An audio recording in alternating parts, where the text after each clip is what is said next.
And this is the back stitch. I'm going to knot the end. We're going to be using the double thread, which is like, two, which means like both ends are like this, matching on the end. And you can either choose to knot it or not knot it.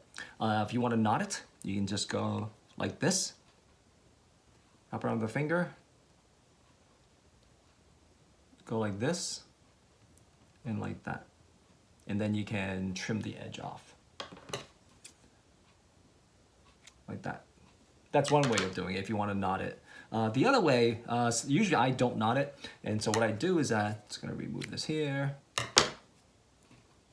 What I do is that you take this unknotted, and I'm gonna start my stitch this way, just to show you.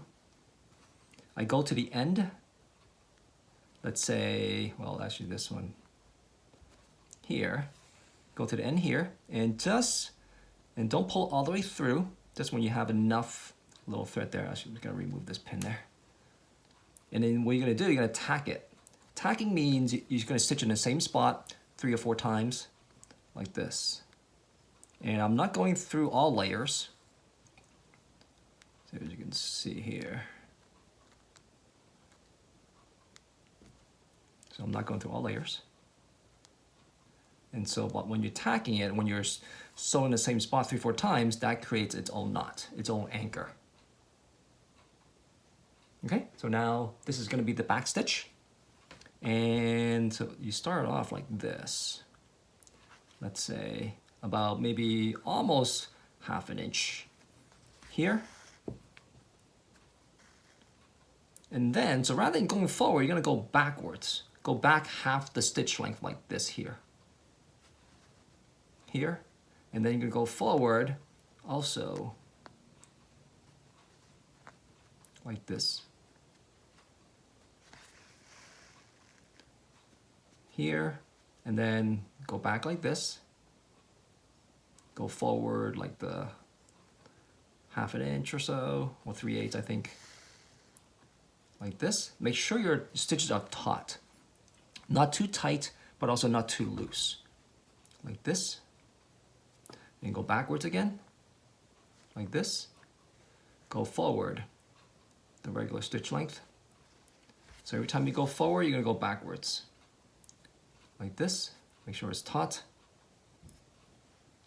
Go back half the length of your stitch, and go forward.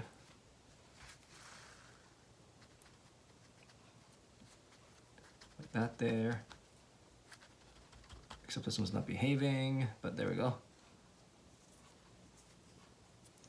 And same thing, go back half the stitch length. Go forward like this.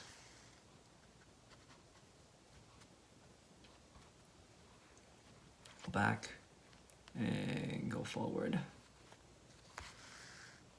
Like that. Just keep on doing it. And so when you're doing this, and every time you're going backwards, you're creating an extra loop. And I'm going to show you the underside. So as you can see, the underside is like that here. That's the underneath, and this is the top there.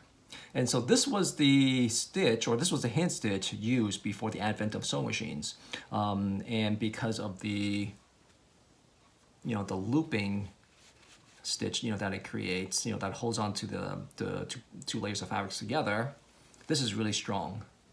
And so you can see here, it holds it really nice and tight.